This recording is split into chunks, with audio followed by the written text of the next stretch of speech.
now your thoughts are going 100 miles an hour in that negative direction because you've just given life to that negative thing, those lies. We have to stop saying, I'll never be able to afford that nice house. I'll never get a break from this addiction. I'll never be happy. I'm always going to be single. I'll never have the right person come in my life. We have to stop cursing our future. Sometimes it's not the enemy that brings defeat.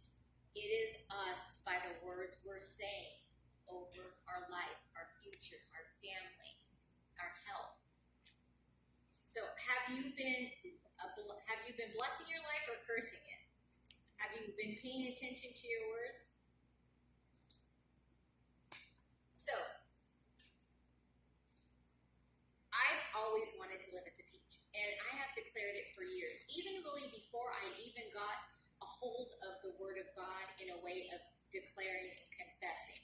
And I'm telling you, I used to have people all the time tell me, it's too expensive down there. How are you going to do it?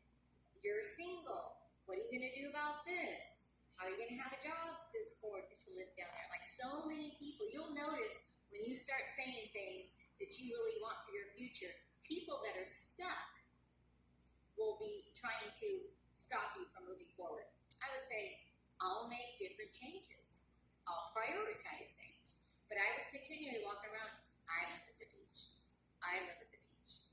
Thank you, Lord, I live at the beach. Thank you, Lord, that a door is opening for me to live at the beach. And I'm telling you, I would say it all the time. I would drive down here for revival meetings.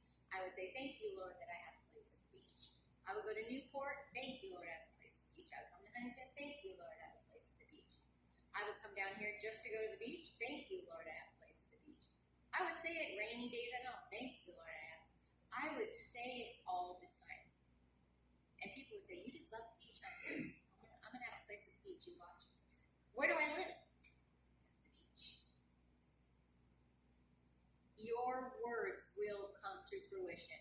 Don't let the naysayers get you down. Don't let them sidetrack you. Don't let them tell you that you can't do something when you want to do it. It doesn't matter if it seems frivolous to them. It matters to you. It matters to you. And that's what you want to do. You say, God's behind me. Even if it seems crazy, what does the word say? He gives us the desires of our hearts. And so you know that it's in the will of God if it's a desire for your heart. Why? Because the will of God is the will